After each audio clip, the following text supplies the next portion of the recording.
Page number 88 है पापा जी।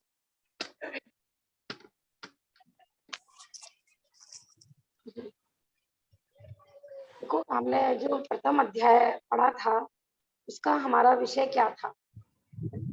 इसी शिष्य ने आचार्य से पूछा कि भाई मुझे सुखी होने का उपाय क्या है, मोक्ष की प्राप्ति करो। मोक्ष की प्राप्ति कैसे होगी, मोक्ष मार्ग पर चलो। अब मोक्ष मार्ग क्या चीज है, वे सम्यक दर्शन ज्ञान चारित्राणी मोक्ष मार्ग।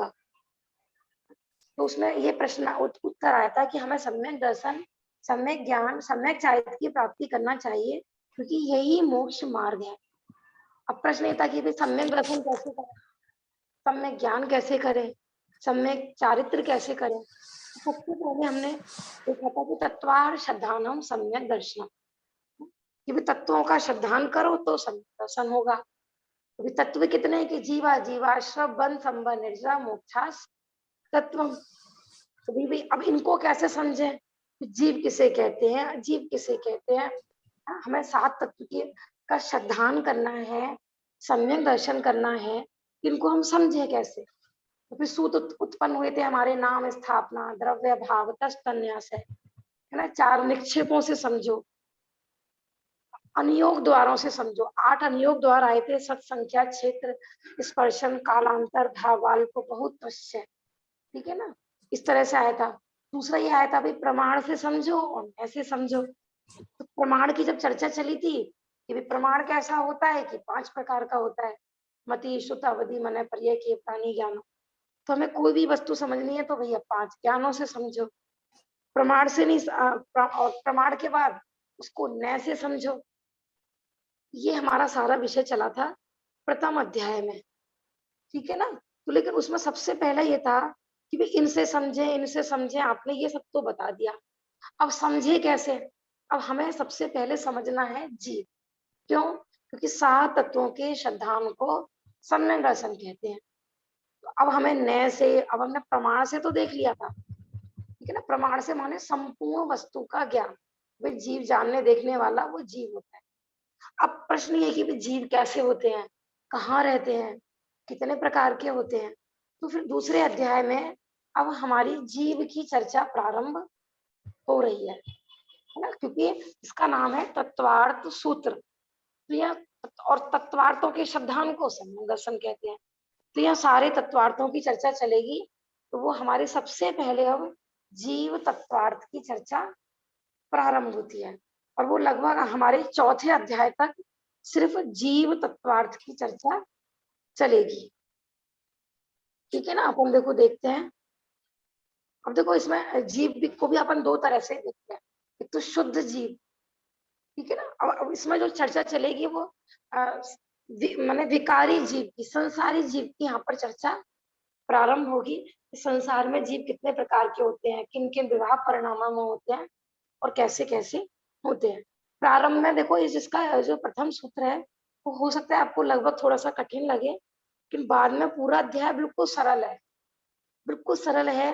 पूरा उनके शरीर आदि की रचना के बारे में बताया जाएगा, उनके जन्म आदि के बारे में, ये सब यहाँ पर इसमें प्रकरण चलेगा। देखो अपन देखते हैं विगत अध्याय में सम्यक दर्शन को परिभाषित करते हुए जीव आदि सप्त तत्वार्थों के श्रद्धान को सम्यक दर्शन कहा गया था, ठीक है ना। हमें सम्यक दर्शन प्राप्त करना है तो भाई सम्यक दर्शन किसे कहते हैं कि जीव आदि, जब आदि लगा रहता है ना तो आप समझ लो जीव अजीव आश्रय बंध संबंध निर्जरा मोक्ष, 7 तत्वों के बारे में यहाँ पर कहा जा रहा है। अतः अब तत्वार्थों का विवेचन प्रसंग प्राप्त है। अब ऐसा नहीं है कि बीच में से दूसरा अध्याय ऐसे शुरू कर दिया, माने जो पूरा ग्रंथ होता है ना वो एक के बाद एक उनका संबंध होता है कि क्यों आया। माने आचार्यों ने एक शब्द भी एक के बाद एक लिखा है, उसका हर एक चीज का रीजन होता है कि प्रथम अध्याय के बाद दूसरा क्यों आया। ये एक सूत्र के बाद दूसरा सूत्र जो आया तो वो किस कारण से उत्पन्न हुआ। ग्रंथ ले लो भाई साहब तो अच्छा उपयोग लगेगा। हाँ हाँ, पेज नंबर 88 पेज पर। इसलिए अब दूसरा अध्याय प्रारंभ हुआ है हमारा। अब इस दूसरे अध्याय में सर्वप्रथम जीव तत्वार्थ की चर्चा आरंभ करते हैं, जो चौथे अध्याय तक चलेगी। अथवा विगत अध्याय में प्रमाण और न्यायों की चर्चा की गई थी, इससे पूर्व हमने की थी ना प्रथम अध्याय में। अतः अब यहाँ अनेक प्रमेय रूप जीवादि तत्वार्थों में से सर्वप्रथम जीव तत्वार्थ की चर्चा आरंभ करते हैं, जो चौथे अध्याय तक चलेगी। ठीक है ना, यहाँ ही कह रहे हैं कि जब हमने प्रमाण और न्यायों की चर्चा करी, तो प्रमाण और न्याय का विषय क्या होगा कि प्रमेय। प्रमेय क्या क्या है? जीव अजीव आश्रव बंध, प्रमाण के विषय को प्रमेय कहते हैं ना। माने प्रमाण से हम किस किस को जाने, न्याय से हम किस किस को जाने। प्रमेय क्या क्या हो गए हमारे? जीव अजीव आश्रव बंध संबंध निर्जरा मोक्ष, ये हमारे हो गए प्रमेय, माने प्रमाण का विषय। इसलिए यहाँ पर जीव की चर्चा प्रारंभ कर रहे हैं। जो भाव सभी द्रव्यों में पाए जाए। ठीक है ना, इतना तो समझ में आ गया अब हमारी कि ये अध्याय क्यों उत्पन्न हुआ है। कि अनादि काल से हमने देखो सबको जाना, लेकिन स्वयं को नहीं जाना। इसलिए सबसे पहले कह रहे हैं कि भैया तू किसी को जान मत जान। कि तत्वार्थों में सबसे पहले हमें कौन सा तत्व जानना है कि जीव, और वो मैं हूँ। लेकिन कई लोगों को ये प्रश्न होता है कि जीव कहाँ रहता है। मैंने शरीर को भी, शरीर में जीव रहता है ये भी नहीं स्वीकार करते हैं। उनको लगता है कि शरीर ही जीव है, शरीर में जीव रहता है ऐसा स्वीकार नहीं करते, शरीर ही को जीव मानते हैं। तो ये अलग अलग प्रकार से चर्चा करी जाएगी। ये संसार अवस्था में हमको जब भी जीव दिखाई देते हैं तो वो शरीर सहित दिखाई देते हैं। ठीक है ना, लेकिन शरीर ही जीव नहीं है। दूसरा, संसारी अवस्था में जब भी हमें जीव दिखाई देते हैं तो विकारी भावों से दिखाई देते हैं, लेकिन विकार ही जीव नहीं है। इसलिए सबसे पहले जो यहाँ पर चर्चा प्रारंभ होगी ना, तो वो होगी जीव के असाधारण भावों की। असाधारण भाव क्यों कहे हैं यहाँ पर? देखो आप कहेंगे यहाँ पर ये औदैहिक औपसमिक 5 भाव आने वाले हैं। पहले देखो पढ़ ही लेते हैं, फिर हम बताते हैं। जो भाव सभी द्रव्यों में पाए जाए उन्हें सामान्य या साधारण भाव कहते हैं। देखो सभी थोड़ा ना उपयोग लगा के अध्ययन करें। ये विषय ऐसा है तत्वार्थ सूत्र का कि जिनके पास ग्रंथ उपलब्ध है अच्छी बात है, बाकी जो पीडीएफ में देख रहे हैं, ठीक है ना, वो थोड़ा क्लास लेने के बाद भी ना एक बार रीड कर लिया करें, या पहले रीड कर लिया करें। तो उससे आपको क्या होगा कि वो पक्की हो जाएगी विषय। कोई भी चीज हम पढ़ते हैं तो पुनः यदि एक बार उसका पाठ कर लें, है ना, एक बार उसको दोहरा लें, तो वो लॉन्ग टाइम तक हमारे हृदय में रहता है, हमारे ज्ञान में रहता है। यही कह रहे हैं कि भाव तो सभी द्रव्यों में होते हैं। भाव माने यहाँ पर गुण भी ले सकते हैं, है? तो उन्हें सामान्य या साधारण भाव कहते हैं। जैसे अपन पढ़ते हैं ना 6 सामान्य गुण, और सबके सब द्रव्यों के अपने अपने विशेष गुण। तो साधारण माने जैसे अपन कहते हैं ना कॉमन। तो जो जो गुण या जो भाव सभी द्रव्यों में पाए जाते हैं। हाँ, शुभम जी ग्रंथ की पीडीएफ मांग रहे हैं, हम ग्रुप पे भेज देंगे। अभी तो पीडीएफ लगी हुई है, तो आप इसी में देख लें। ठीक है। हाँ, सामान्य और साधारण भाव बता रहे थे हम कि जो सब में पाया जाए उसको बोलते हैं कॉमन। ठीक है ना, सामान्य भाव। परंतु जो भाव द्रव्य विशेष में पाए जाते हैं उन्हें विशेष भाव या असाधारण भाव कहते हैं। है ना? जैसे कॉमन नाउन और प्रॉपर नाउन, कि मानो विशेष उसी उसी द्रव्य में है, अन्य में नहीं है। तो यहाँ पर जो चर्चा प्रारंभ होती है जीव के असाधारण भाव, क्योंकि हमारे दूसरे अध्याय, तीसरा अध्याय और चौथा, 4 तक हमारी चलेगी जीव तत्व की चर्चा। क्योंकि हमें जीव की पहचान करनी है कि जीव कितने प्रकार के होते हैं, कहाँ रहते हैं, और उनमें से मैं कौन सा जीव हूँ। तो यहाँ असाधारण माने क्यों लिए हैं? किसी का प्रश्न हो सकता है कि यहाँ पे ज्ञान दर्शन चारित्र तो लिए नहीं है, ये तो औपसमिक छायिक, तो ये सब जीव के असाधारण भाव क्यों लिए हैं? इसलिए लिए हैं कि उद्गल, धर्म, अधर्म, आकाश और काल, उनमें ये पंच भाव नहीं पाए जाते। इसलिए इनको कहा है असाधारण भाव। यद्यपि है ये विकारी भाव, इनमें से कुछ सारे नहीं कुछ, लेकिन फिर भी ये जीव में ही पाए जाते हैं, अन्य द्रव्यों में नहीं होते हैं। इस कारण इसको असाधारण भाव कह रहे हैं। जैसे क्रोध है, जब भी होगा जीव में ही होगा, यद्यपि वो जीव का त्रिकाल स्वभाव नहीं है कषाय, लेकिन कोई पुद्गल या टेबल या शरीर कषाय नहीं करता है ना, जीव में ही कषाय उत्पन्न होती हैं। इसलिए कषाय आदि भी जीव के क्या हो गए, असाधारण भाव।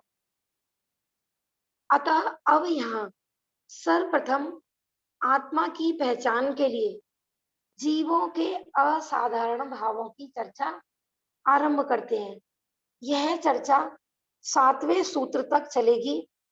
उक्त 7 सूत्रों में आदि के 2 सूत्र इस प्रकार हैं। देखिए हम प्रथम 2 सूत्र पढ़ते हैं।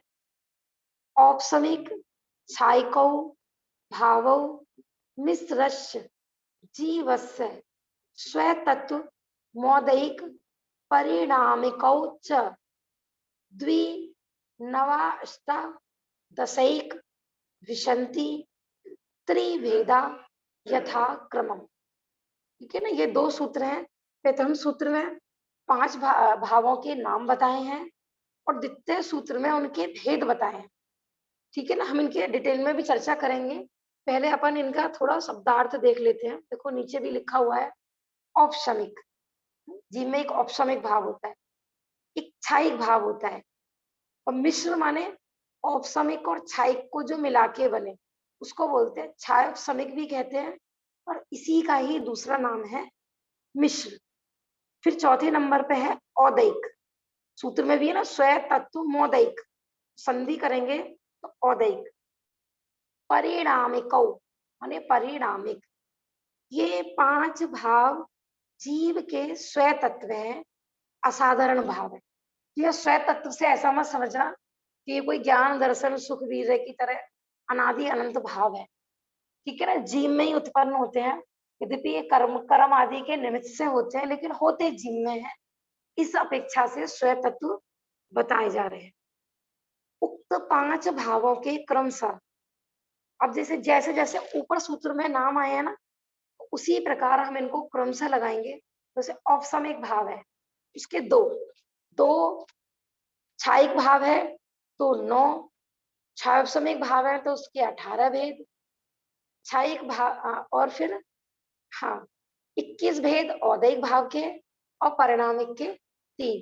देखो इस प्रकार औपसमिक भाव 2 प्रकार का, छायिक भाव 9 प्रकार का, मिश्र अर्थात छायोपशमिक भाव 18 प्रकार का, औदैक भाव 21 प्रकार का, और परिणामिक भाव 3 प्रकार का।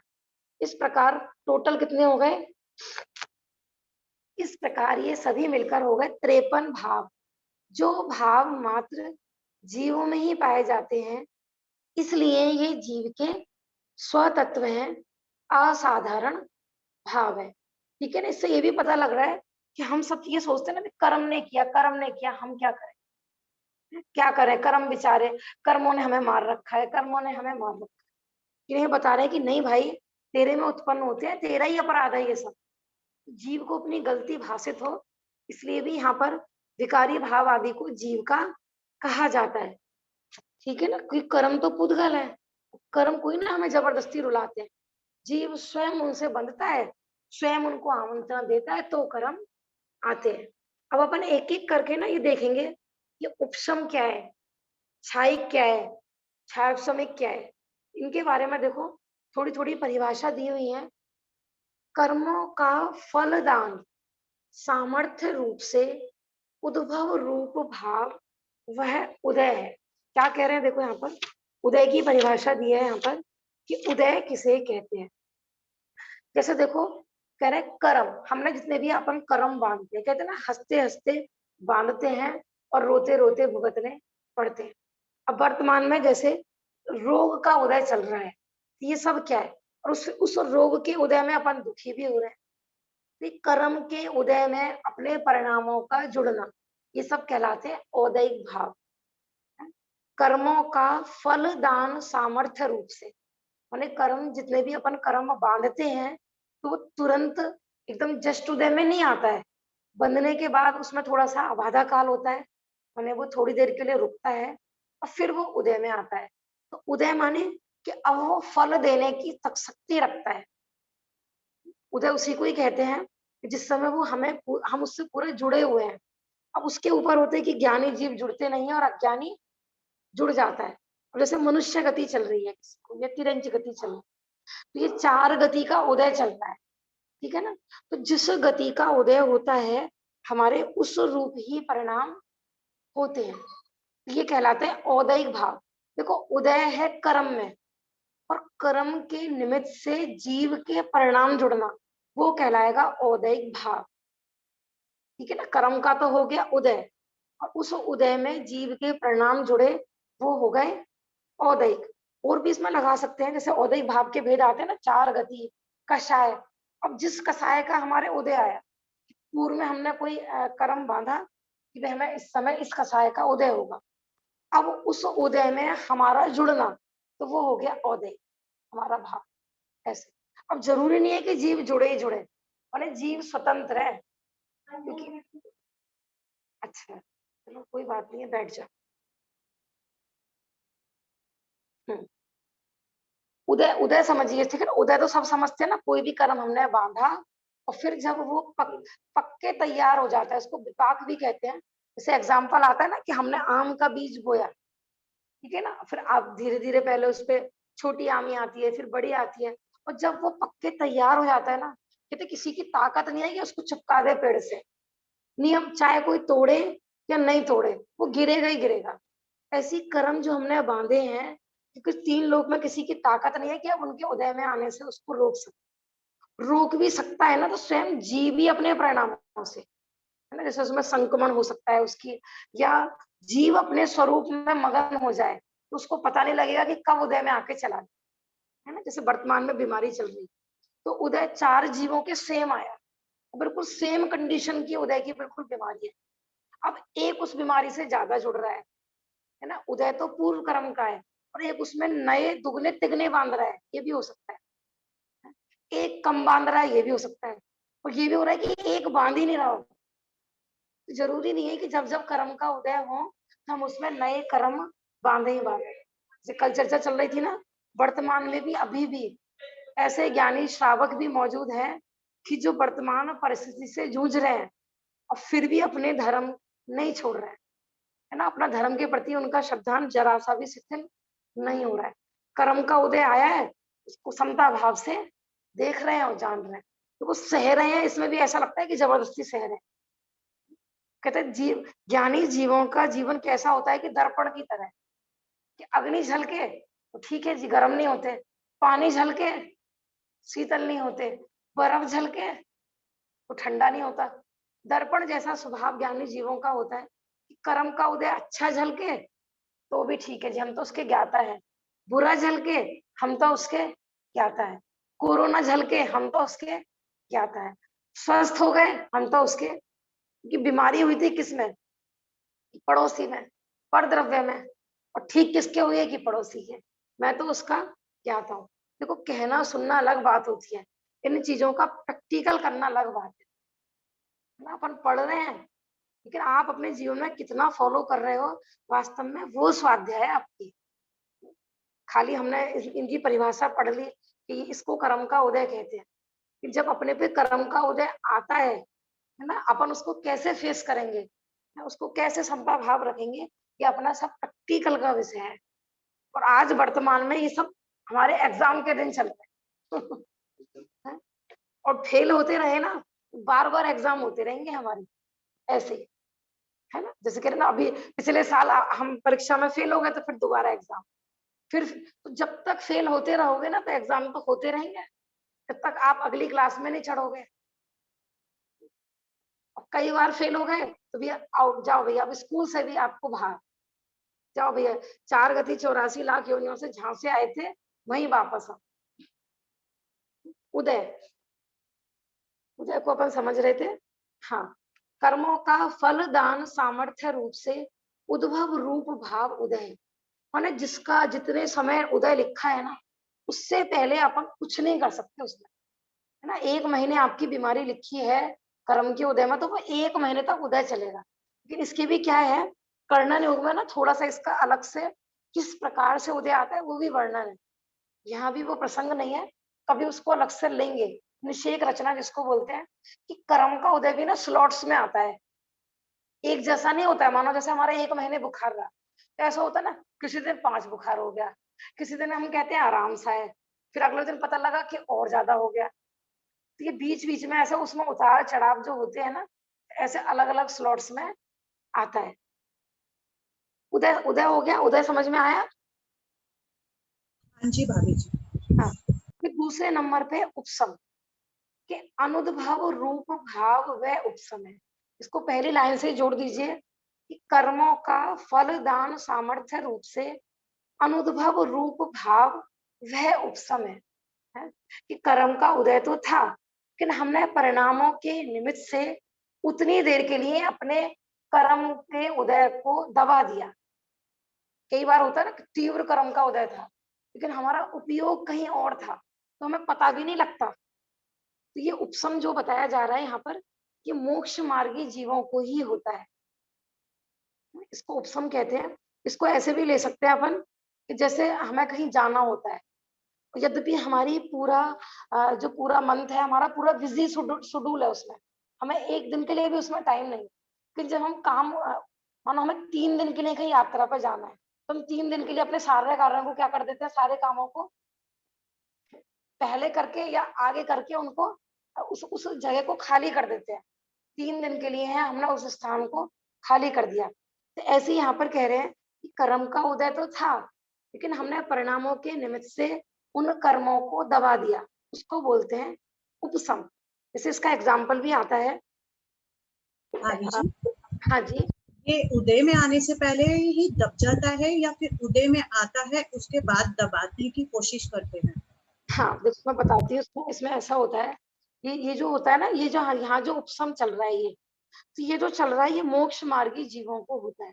जैसे कोई जीव तत्व विचार करने के लिए बैठा, तत्व चिंतन करने के लिए बैठा, और उसकी परिणामों की विशुद्धि इतनी बढ़ गई कि वो स्वरूप में लीन हो गया। तो स्वरूप में जब लीन हो गया, तो उस मानो अंतर मुहूर्त के लिए वो अपने स्वरूप में लीन हुआ। तो उस अंतर मुहूर्त में जितने कर्म उदय में आने वाले थे, अब वो आएंगे ही नहीं। माने आने वाले तो थे, पक्कर तैयार थे उदय में आने के लिए, लेकिन अब वो कर्म दब गए। इसको ऐसा लेंगे, ठीक है ना, उदय में तो आने थे लेकिन आए नहीं, क्षय भी नहीं हुआ है उनका, ठीक है ना। माने बस उतनी देर के लिए वो दब गए। जैसे ऐसा होता है ना, यहाँ पर कोई व्यक्ति बैठा है और वो कुछ हमसे कहने वाला था, 4 लोगों ने उसको एकदम बिठा दिया वहां पे। कहने के लिए तैयार था, हमसे लड़ने के लिए तैयार था, कि 4 लोगों ने उसको जबरदस्ती वहां पर बिठा के रख दिया। तो वहां तो जबरदस्ती वाली बात है, लेकिन मोक्ष मार्ग में ऐसा नहीं होता है। उस ज्ञानी जीव की सहज की विशुद्धि हुई और स्वरूप लीनता हुई, तो उतनी देर के लिए अंतर मुहूर्त के लिए उसके कर्म उपशम हो जाते हैं, माने दब जाते हैं। मैं इसका एग्जाम्पल बता रही थी। ऐसा ग्रंथों में एग्जाम्पल आता है कि जैसे कोई बरसाती पानी है ना, गंदला पानी है, तो हमने उसमें फिटकरी डाली, या वो तो ना करदम फल, जनवाणी में कतक फल भी उसका नाम आता है ना, करदम भी आता है और कतक फल भी आता है। जैसे होता है ना, गंदे पानी में आप फिटकरी की डली घुमाओ, तो क्या होता है, बिल्कुल जो बिल्कुल साफ पानी है ना, उसमें इतना ज्यादा प्रैक्टिकल नहीं कर पाएंगे। गंदा पानी लो थोड़ा सा, जिसमें थोड़ी सी मिट्टी मिश्रित हो, तो जैसे अपन फिटकरी घुमाते हैं ना, तो थोड़ी देर उसको पानी को ऐसे रख दो, तो क्या होगा, ये जो पूरी मिट्टी है, गंदगी है, वो बिल्कुल जमीन में बैठ जाएगी। अब मिट्टी है तो उसी में ही, लेकिन क्या है, वो बैठ गई है, और जो ऊपर का पानी है वो बिल्कुल स्वच्छ हो गया है। तो ऐसे ही जो उपसम सम्यक दर्शन होता है ना, उसमें भी सेम कंडीशन होती है। क्या होती है कि आत्म परिणामों की विशुद्धि से वो कर्म बैठ जाते हैं, दब जाते हैं। माने वो उस समय उसको दुख रूप फीलिंग नहीं हो रही है, जो आत्मा की अनुभूति हो रही है वो बिल्कुल उसको उस समय स्वच्छ ही हो रही है। किसी को लगे कि छायिक सम्यक दर्शन तो निर्मल होता है, उपसम नहीं होता है, ऐसा नहीं है। दोनों में ही बिल्कुल जो आत्मा का अनुभव होता है बिल्कुल निर्मल ही होता है। बस अंतर इतना होता है कि छायिक में वो गंदगी बाहर निकाल, माने वो जो ऊपर ऊपर का पानी था वो दूसरे गिलास में कर दिया है, गंदगी निकल चुकी है पूरी तरीके से। देखो इसी में ही लेते हैं हम, उपशम समझ में आया? परिणामों की विशुद्धि के निमित्त से जो स्वरूप लीनता होती है, तो अंतर मुहूर्त के लिए कर्म का जो उदय है वो उपशम को प्राप्त हो जाता है, यानी कर्म दब जाते हैं। तो उस कर्म के उपशम के निमित्त से जीव के जो भाव होते हैं उनको बोलते हैं औपशमिक भाव। कि उपशम होता है पुद्गल कर्म में और भाव जो होते हैं वो है जीव के। फिर तीसरे नंबर पे आता है छह उपशम। अभी आपने बताया हाँ जी, अभी आपने बताया कि उपशम ज्ञानी जीव के अंतर मुहूर्त के लिए उपशम हो जाता है कर्मों का। हाँ जी, तो अंतर मुहूर्त के बाद फिर कर्म दोबारा आते हैं, उदय में आते हैं। हाँ ये देखो नियम होता है जो उपशम सम्यक दर्शन होता है। इसका जो समय है ना वो अंतर मुहूर्त ही बताया है। उसके बाद या तो वो छह उपशम में बदल जाएगा, या है ना छह उपशम क्षायिक में, और या आप बताए थे ना इसके, या वो तीसरे में, दूसरे में, या प्रथम पुरुष स्थान में आ जाएगा। नियम है, पहली बार किसी को उपशम सम्यक दर्शन होता है तो वो वहां से माने अंतर मुहूर्त से ज्यादा वो उपशम सम्यक दर्शन में नहीं रह सकता, ऐसा नियम है। ठीक है ना? देखो हमने बताया था ना, किसी को हमने दबा रखा है तो कितनी देर तक दबेगा? अब किसी ने वो जरा सा गिलास हिलाया मानो, तो मिट्टी फिर, है ना, हवा चली तो फिर मिट्टी वो फिर उछल जाएगी। एग्जाम्पल भी आता है ना कि किसी कुएं में कोई बिल्ली मर गई, कहानी आती है कि नहीं? तो हमने परफ्यूम आदि डाल के माने उसकी हम बदबू को कितने दिन दबा पाएंगे, है ना? सही तरीका क्या है कि उस बिल्ली को निकाल दो तो पानी स्वच्छ हो जाएगा। तो ऐसी कर्मों को हम सिर्फ दबा के कब तक रह पाएंगे? माने 11वें गुण स्थान से जाने के बाद भी जीव को गिरना ही गिरना है उपशम सम्यक दर्शन में। क्यों? क्योंकि शत्रु अंदर बैठे हैं अभी, बेहोश पड़े हैं अंदर बैठे हुए भी। जैसे उनको होश आएगा फिर वो दुख में निमित्त बन सकते हैं। ठीक है ना भाभी जी? जी ठीक है, ठीक है। किसी का माइक डिस्टर्ब हुआ है क्या? आप आपका चेहरा नहीं दिख रहा है इसमें। मेरा हेलो मैंने तो भाभी जी वीडियो ओपन की हुई है। हेलो हाँ जी, हाँ जी भाभी जी बोलिए। आपकी आवाज भी स्पष्ट नहीं आ बाकी किसी को भी प्रॉब्लम हो रही है क्या आवाज में? नहीं, जी आपको सही है, पहले आवाज और वीडियो नहीं दिख रही थी। आप नहीं दिख रही है इसमें, हाँ, आवाज भी साफ नहीं आ। हाँ। अब बताइए वीडियो दिख रही है क्या अब? नहीं अभी नहीं अब आंटी जी। अब अब दिख रही दिखी है। हाँ सही बताऊंगा, मुझे तो ना पे यहाँ किसी की वीडियो दिखती है और ना किसी का नाम दिखता है। मुझे तो बस यहाँ पर पीडीएफ लगी हुई होती है, क्योंकि मैं मोबाइल से पढ़ाती हूँ। इसमें ये सिस्टम नहीं होता है कि मैं आप लोगों को भी देख लूं या कौन बोल रहा है ये देख लूं। मेरे पास तो सिर्फ जिनवाणी लगी होती है। जैसे मैंने वीडियो ऑन की हुई है, आप लोगों को दिख रही है कि नहीं वो भी मुझे नहीं पता। दिख रही है। नहीं, पीडीएफ देख के ही पढ़ रहे हैं अच्छे से। हाँ, क्योंकि क्या होता है लैपटॉप में तो वो सिस्टम होता है। अभी मैं क्या लैपटॉप में ज्यादा अभी मेरा उपयोग नहीं लग पा रहा, तो मैं उसकी व्यवस्था नहीं कर पाती। मोबाइल में तो मुझे थोड़ा इजी लगता है, तो मैं इसी से पढ़ा पाती हूँ। क्योंकि सारे सिस्टम समझने पड़ते हैं ना किसी भी।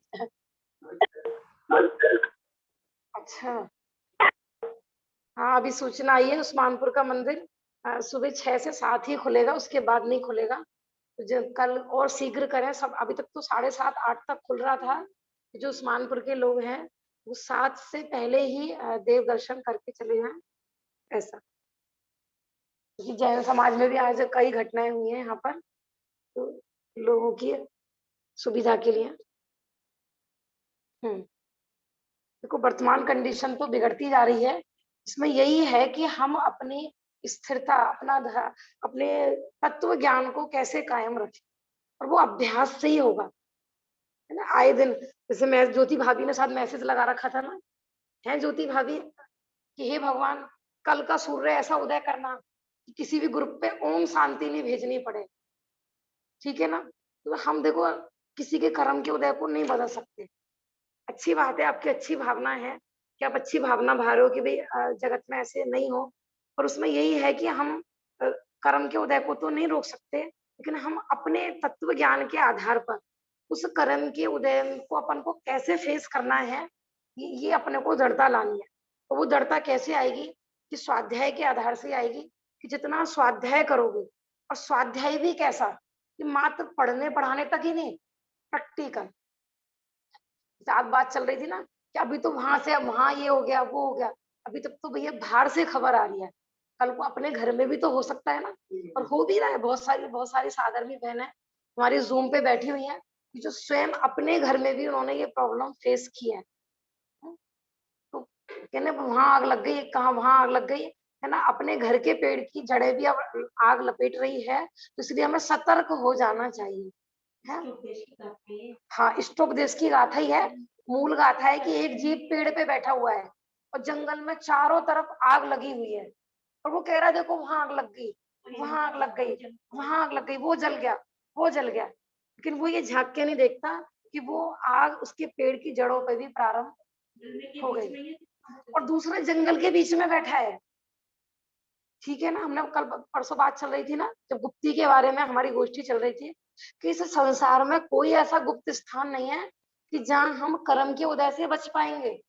बताओ कहाँ चले जाए, बताओ कहाँ की टिकट कराए, समय शिखर जी चले वहां बच जाएंगे, वहां नहीं है। तो ये वहां पर भी है, सब जगह कर्म का उदय कहाँ नहीं होगा, वहां हो सकता है कोरोना नहीं हो और कुछ, माने जब काल आएगा ना वहां भी पहुंच जाएगा आपके पीछे पीछे। अब सारे जीव इस समय कोरोना से ही मरण को प्राप्त हो रहे हैं ऐसा भी नहीं है। आज की जो भाभी जी घटना बता रही थी आपको कि घर पे बैठे थे और घर पे बैठे बैठे चले गए, बिना कोरोना के चले गए।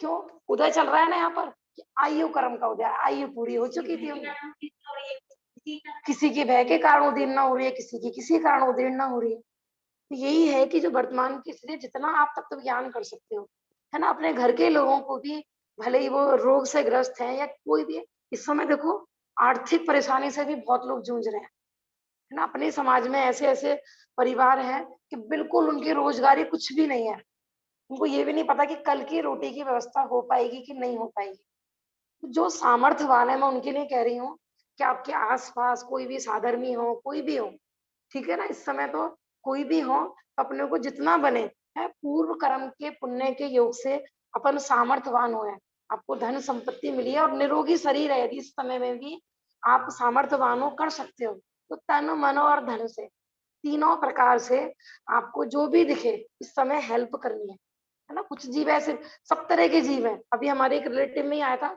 कि बहुत लोग कह रहे हैं ना कि कोरोना से मरण हुआ है तो मत जाओ मत जाओ, कि नहीं, अपने अपने घर की स्त्री से खाना बनवाया, लेकिन मेरे से नहीं देखा जा रहा कि सामने वाला भूखा तड़प रहा है, उसके घर जाके देखे आ रहे हैं। ऐसे ऐसे भी लोग हैं कि हमारी आयु होगी तो पूरी, माने सावधानी बरतते हुए भी इतना इतना कितना इतना भी कर रहे हैं वर्तमान में, अपना भी मरण नहीं कर रहे। ऐसे ऐसे साधर्मी भाई बहन भी हैं कि जो इस समय परोपकार में पूरी तरह से लगे हुए हैं। तो अपनों को भी थोड़ा सा भय का त्याग करके दूसरों को भी निर्भय करें और अपना तत्व ज्ञान ग्रहण करें। है ऐसा ना हो कि सामने वाला बेचारा तड़पता ही रह जाए और हम भय के कारण उसे संबोधन भी नहीं कर रहे, उससे दूर से भी बातें नहीं कर रहे, उससे फोन पे भी नहीं पूछ रहे कि कल को बुलाने ना लगे घर पे। ऐसा नहीं, ठीक है, अच्छी बात है, देखो सामने वाला ही सज्जन होता है, वही मना कर देता है, क्योंकि उसको भी पता है कि आएंगे तो ये भी रोगग्रस्त हुए बिना नहीं रहेंगे। इस समय यही है कि जो जो अ, थोड़ा देखो इस चीज को लेके मुझे ये भी आ रहा था, जैसे अपन स्वाध्याय कर रहे हैं, जिस समय जैसी देश काल वातावरण होता है ना, परिणाम उससे अपन हटाएं ऐसा पॉसिबल ही नहीं होता, क्योंकि जिस भूमिका, हाँ हाँ, मैं वही बात बताना चाह रही थी, मैं उसी बात पे आ रही थी, सूतक पातक पे।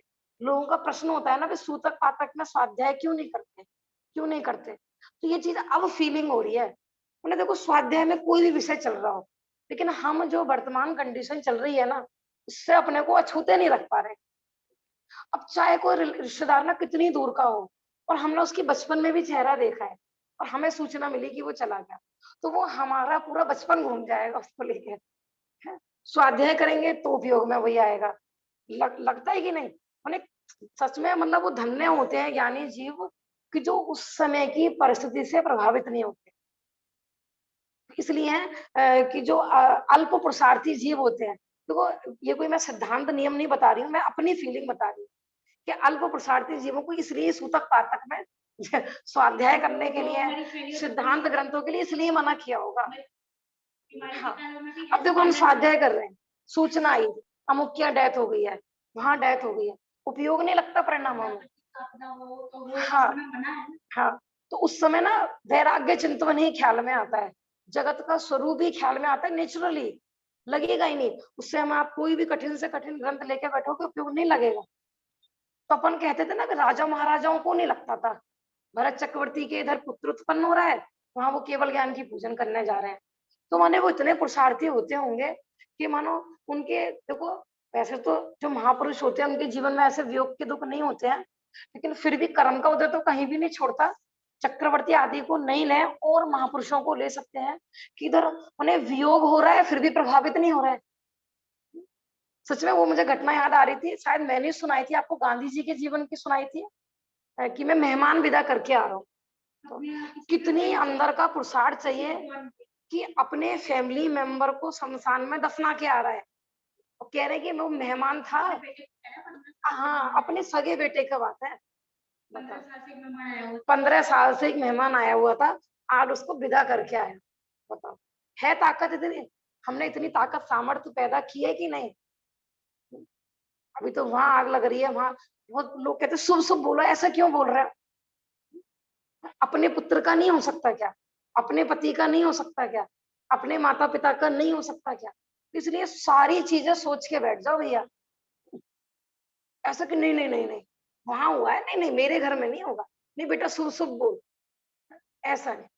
हम सुनना भी नहीं चाहते, माने कोई बोले ना अपने, नहीं नहीं बोलो नहीं बोलो नहीं। अरे बोलने से किसी की आयु कम हो जाएगी कि बोलो नहीं बोलो नहीं? नहीं, किसी की घटना सुनो मत। कुछ लोग ये भी होती है ना, सुनो मत भैया सुनो मत।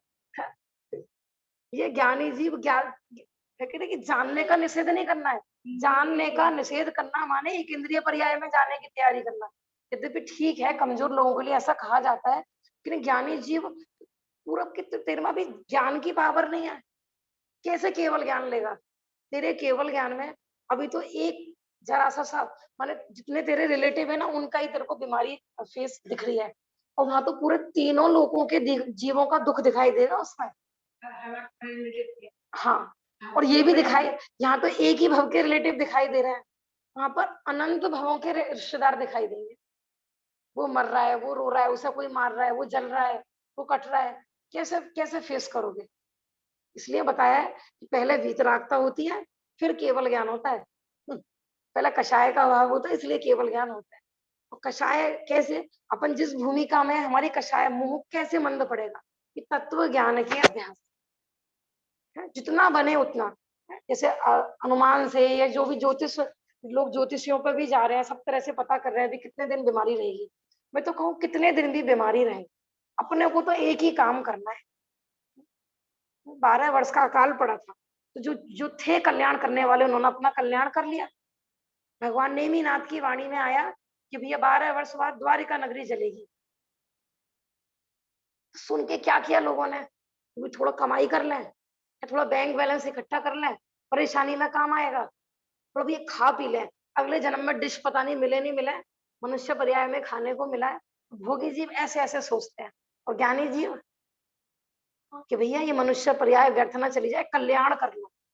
तो ये इस समय ऐसा समय है कि जितना बने आपकी शक्ति अनुसार भैया पूरा अपना जो भी अपना जीवन संवारना है भैया संवार लो, नहीं तो ये मनुष्य पर्याय पानी में जाने वाली है। हाँ, किसी का हैंड रेज हो रहा है, कीना जी आपका। भाभी, हाँ जी। क्या समय सार टीका का स्वाध्याय कर सकते हैं इस समय में? हाँ, कोई दिक्कत नहीं है, समय सार तो पूरा भेद विज्ञान पर ग्रंथ है, इस समय के लिए तो बहुत उपयुक्त है वो। ठीक है ना, इस समय जो वातावरण चल रहा है, इस समय भेद विज्ञान के ग्रंथ तो और सहायक है अपने मोह को ढीला करने के लिए। कैसे मरण हो यह बात जिनवर ने कही, ये सब समय सार अध्यात्म ग्रंथों की तो बात है ये सारा है। मैं परद्रव्य के सुख दुख का करता नहीं हूँ, मैं किसी को मारने बचाने वाला नहीं हूँ, ये सब समय सार जी की गाथा है। ये रतन है समय सार जी की गाथा। इस समय समय सार जी की गाथाओं से बढ़कर कोई औषधि नहीं है। वही परम औषधि है। अच्छी बात है। आप बस ये कि थोड़ा समझ में आना चाहिए गाथा और गाथा का भाव।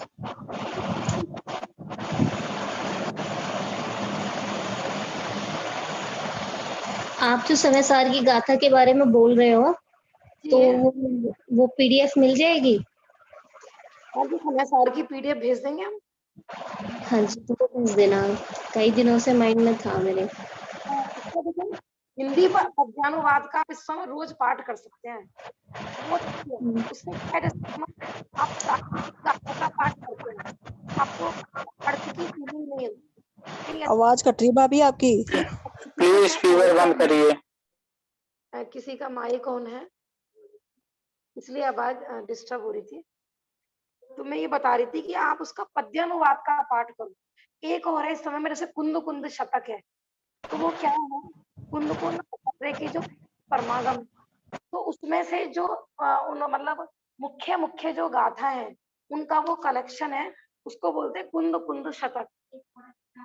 हाँ, लेकिन कुंद कुंद शतक ज्यादा प्रचलन में है, तो आप ऐसा भी कर सकते हैं, कुंद कुंद शतक की डेली गाथा पाठ करें, उसमें आपको वस्तु स्वरूप ख्याल में आएगा। या अपन जो दुखी हो रहे हैं, वैसे देखो श्री कृष्ण और बलराम, एक अर्ध चक्रवर्ती है, एक बलभद्र और एक नारायण, उन्हें पूरा परिवार उनके आगे जल रहा है। देखो महापुरुष है, कोई कमजोर दिल वाला हो तो वहीं अटैक पड़ के खत्म हो जाए, है अपने मतलब किसी एक बंदे को तो बचा, लेकिन नहीं। ऐसे समय सारजी जैसे ग्रंथों को पढ़ने से साक्षात लगता है कि देखो हम किसी का कुछ भी नहीं कर सकते, ठीक है ना। बाकी देखो एक देश जितना बनेगा, धीरे धीरे डेली हमारे स्वाध्याय में भी, क्योंकि अध्यात्म तो अपना प्राण है, तो हम भी जो स्वाध्याय कर रहे हैं, भले ही वो तत्वार सूत्र का हो, जो समय सारजी का हो, बीच बीच में चर्चा तत्व की ही आनी है, क्योंकि हमने बताया था ना कि जिनागम का सार आत्मा है।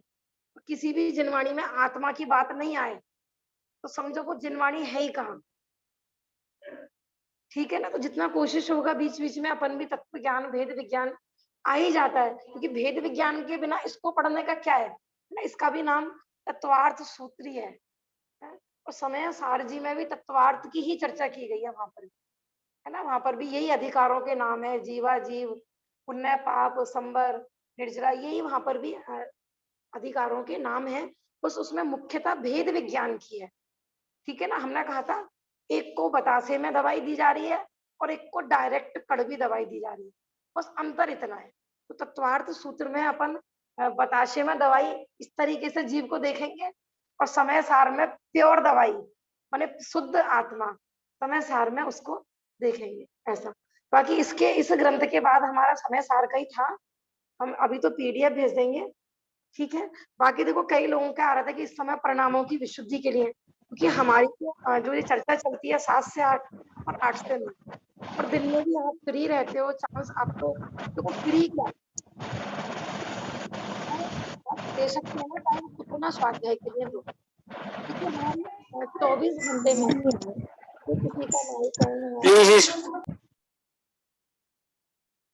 हाँ, मैं कह रही थी 24 घंटे में सिर्फ दो घंटे हमारा यहाँ पर चलता है, तो आप खाली इसी पर ही आधारित नहीं रहे, ठीक है ना। अपनी स्वाध्याय बढ़ाएं घर में। और भी देखो मैं बता रही थी ना, जैसे ब्रह्मचारी रविंद्र पंडित जी हैं, अपने ब्रह्मचारी सुमन भाई जी हैं, ऐसे विद्वान हैं जिनके भेद विज्ञान परक प्रवचन चल रहे हैं। तो आप YouTube पे सर्च करेंगे, एक पंडित ब्रह्मचारी श्रेणी पंडित जी हैं, एक ब्रह्मचारी राजेंद्र पंडित जी हैं। तो ये 4-5 जो विद्वानों के नाम बता रही हूँ, इनके प्योर भेद विज्ञान परक ही चलते हैं, और इतने अच्छे चलते हैं प्रवचन, आप पढ़ेंगे ना बिल्कुल आपके माने हृदय को छुए। तो आज जो लोग समय दे सकते हैं अधिक से अधिक, और देना भी चाहिए, क्यों? क्योंकि भैया नहीं तो जीवन खाया खोया और बह गया। क्योंकि हम स्वयं काउंटिंग करें कि 24 घंटे में हम कितना धर्म के लिए देते हैं और कितना पाप कर्मों के लिए देते हैं, तो पुण्य का उदय कहाँ से आएगा? बो रहे हैं कांटों के पेड़ और देख रहे हैं कि आम कब लगेंगे। 24 घंटे मतलब एवरेज निकाल के देखो हम कि कितना धर्म कर रहे हैं और उदय किसका चाह रहे हैं। तो यदि हम अपना जीवन सजाना संवारना चाहते हैं तत्व ज्ञान के आधार से, तो जितना बने उतना टाइम, और आज तो हमारे पास सारी सुविधाएं उपलब्ध भी है, ठीक है ना। बाकी हमारी ये तो चर्चा चल ही रही है, इसमें भी अपन वर्तमान विषय हमने कहा ना अछूता है, मैं सूतक पातक को लेकर मैंने प्रश्न उठाया था कि जब जो कंडीशन होती है ना उसमें उपयोग लगता ही रहता है कमजोर जीवों का, ना कमजोर भूमिका वाले जीवों का। इसलिए सूतक पातक के दिनों में वैराग्य भावना, बारह भावना, है ना, चिंतवन, इसकी मुख्यता होती है। ऐसा देखो अपन अब देखते हैं, उदय हुआ हमारा, उपशम हुआ, अब 6 उपशम, उद्भव तथा अनुद्भव रूप भाव 6 उपशम है। 6 उपशम माने देखो यहाँ पर, यहाँ कह रहे हैं कि यहाँ पर देखो 3 चीजों से मिलकर 6 उपशम बनता है। 6 उपशम और उदय, ठीक है ना, 6 उपशम और उदय। इसमें क्या होता है कि कुछ कर्म का तो उदय होता है और कुछ कर्म का 6 माने आप ऐसा मत सोचना कि सत्ता में से नाश हो गया, माने वो उस समय उदय में नहीं है, उनको बोलते हैं उदयाभावी 6। देखो 6 उपशम की परिभाषा कठिन लग सकती है आपको, लेकिन अभी जो जो शब्द मैं बता रही हूँ वही उस पर ध्यान दें, उदय, उपशम और 6। तो यहाँ जो 6 शब्द आता है उसको लेना है उदयाभावी 6। एक 6 देखो, पहले मैं 6 भाव बता देती हूँ फिर इसको बता। देखो, कर्म के अत्यंत वियोग से उत्पन्न भाव 6 है। आत्मा में परिणामों की विशुद्धि इतनी बड़ी कि स्वरूप लीनता के बल पर कर्मों को सत्ता में से बिल्कुल नाश ही कर दिया। तो कर्मों का पूर्णतः अभाव के समय में आत्मा के जो परिणाम होते हैं उसको बोलते हैं छायिक भाव, है ना। जैसे किसी जीव को छायिक सम्यक दर्शन प्रकट हुआ तो क्या होगा कि दर्शन मोहिनी की 3 और अनंतानुबंधी की क्रोध मान माया लोभ, या मुख्यतः आप 7। तो इन प्रकृतियों का आत्मा में से सत्ता में से ही अभाव होना तो वो कहलाता है 6। तो 6 2 प्रकार का होता है कि एक तो कर्म पूरा नाश हो जाए उसको 6 कहते हैं, लेकिन यहाँ चल रहा था कि 6 उपशम में 6 माने क्या। 6 उपशम माने 6 माने आप छायिक वाला 6 नहीं लोगे, वहां पर 6 माने उदयाभावी 6, माने बस उस समय उदय का अभाव है लेकिन बाद में वो उदय में आ सकते हैं, क्योंकि 6 उपशम और उपशम सम्यक दर्शन, इसमें वापस मिथ्यात्व में जीव आ सकता है तो वापस वही दर्शन मोहिनी कर्म का उदय हो सकता है, सत्ता में से पूरा अभाव नहीं होता है, ठीक है ना। छायिक, उदय, उपशम और छायिक। तो मैं 6 उपशम बता रही थी कि जैसे 7 कर्म प्रकृतियां, ठीक है ना, 7 कर्म प्रकृतियां मैं सम्यक दर्शन पे ही बता रही हूँ वैसे इनको, लेकिन 6 उपशम अभी हमारी मिथ्यात्व अवस्था में भी है और एक 6 उपशम मोक्ष मार्ग में भी प्रकट होता है जिसको हम छाया सम्यक दर्शन कहते हैं। तो मैं उसी पर ही समझा रही हूँ आपको कि जैसे मोहिनी दर्शन, मोहिनी के 3 भेद, मिथ्यात्व, सम्यक मिथ्यात्व और सम्यक प्रकृति, और अनंतानुबंधी क्रोध मान माया लोभ, ऐसे ये 7 प्रकृतियां हैं। तो इन 7 में जैसे शुरू की हमने 6 ली, 6 प्रकृतियां, तो हम बोलेंगे कि इन 6 प्रकृतियों का उदयाभावी 6, उदयाभावी 6 माने कि उतनी देर के लिए बस वो उदय नहीं है, वो दूसरी कर्म प्रकृति के रूप में उदय उदय होकर आएंगी, तो उसको बोलते हैं उदयाभावी 6। जिन लोगों ने भी 6 उपशम की परिभाषा पढ़ी होगी तो उनको थोड़ा थोड़ा ख्याल में आएगा। बाकी देखो जिनको समझ में भी नहीं आ रहा है ना वो भी टेंशन नहीं लेनी, ठीक है ना। समझ में आ जाए तो ठीक, नहीं आए तो ठीक, अपना जितना कोशिश करें उपयोग लगाएं, है ना, क्योंकि उपयोग एकाग्र होगा तो विशुद्धि भी और बढ़ती है और धीरे धीरे अपने आप ही ज्ञान में निर्मलता होती है तो अपने आप भी समझ में आ जाता है, ठीक है ना। आप ये कोशिश करें कि बस जानने लायक है अभी इतना ही समझें। तो 6 कर्म प्रकृति माने मिथ्यात्व, सम्यक मिथ्यात्व और सम्यक प्रकृति और क्रोध मान माया लोभ, ये 7 थी हमने। तो दर्शन मोहिनी की 2, मिथ्यात्व और सम्यक मिथ्यात्व और क्रोध मान माया लोभ। तो इन 6 प्रकृतियों का उदयाभावी 6, है ना। फिर क्या कि उन्हीं का सदवस्था रूप उपशम, कि वो आगामी उदय में आने वाली थी लेकिन अभी फिलहाल उनका उपशम कर दिया है। तो 6 उपशम और उदय किसका, कि सम्यक प्रकृति का उदय, माने 6 भी, उपशम भी और उदय भी। ऐसे कर्मों में 3 तरह की स्थिति को बोलते हैं 6 उपशम। हाँ, लेकिन वो वर्तमान का तो उदयाभावी 6 हुआ है और आगामी का सदवस्था रूप उपशम, मैंने कहा ना ये विषय थोड़ा टिपिकल है, धीरे धीरे समझ में आएगा। किसी दिन अलग से ही हम खाली 1 घंटा क्षौपसम ही समझाएंगे, तो वो जाके सब समझ में आएगा ये। हाँ हाँ हाँ। तो हम देखो, हमने जो एग्जाम्पल लिया था ना, जैसे हमने पानी के ग्लास वाला एग्जाम्पल लिया था कि हमने एक मिट्टी मिश्रित पानी लिया, ठीक है ना, तो पूरा मिट्टी का पूरा उदय चल रहा है, तो वो उसको अपन लेते हैं औदयिक भाव के रूप, ठीक है ना। पूरी तरह से पानी हमें मिट्टी घुली हुई है, तो वो आप ले लीजिए औदयिक भाव का एग्जाम्पल, यानी पूरा कर्म का उदय। जो पूर्ण कर्म का उदय होता है, तो उस संबंधी आत्मा का जो स्वभाव होता है ना, वो बिल्कुल व्यक्त नहीं होता। जैसे इस समय हमारे केवल ज्ञानावरण का पूर्ण उदय चल रहा है, तो हमें केवल ज्ञान संबंधी जरा सा भी ज्ञान का उघाड़ नहीं होगा। अभी मैं कल बताऊंगी, ये विषय तब समझ में आएगा जब आप सर्वघाती और देशघाती समझेंगे। मोटा मोटा मैं बता देती हूँ। सर्वघाती स्पर्धक नाम सुना होगा और देशघाती स्पर्धक नाम सुना होगा।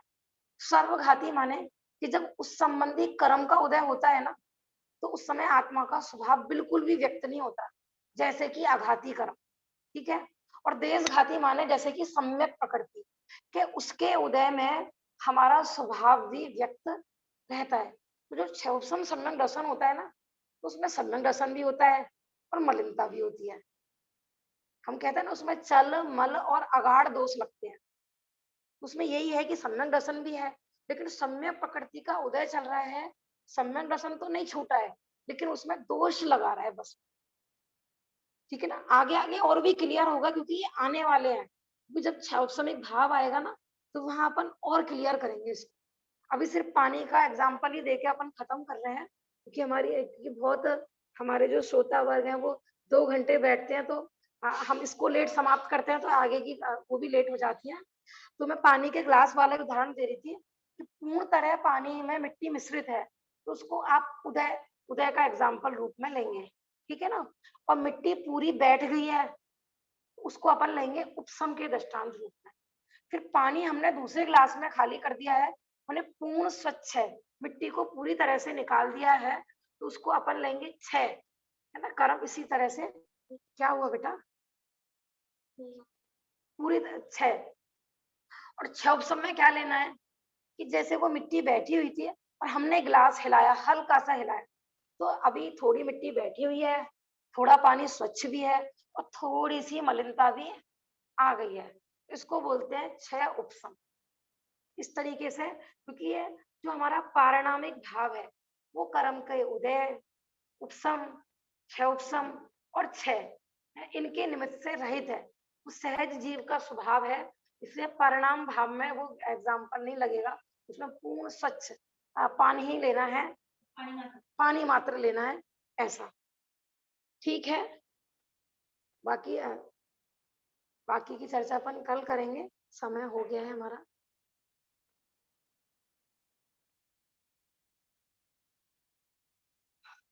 निज निधि निज में बताई, यह अनंत उपकार है, उसके लिए जिन वाणी माँ वंदना सतवारे। नमो अरहंतारम, नमो सिद्धारम, नमो अरहंतारम, नमो अरहंतारम, नमो माता की जय, महान जैन धर्म की जय।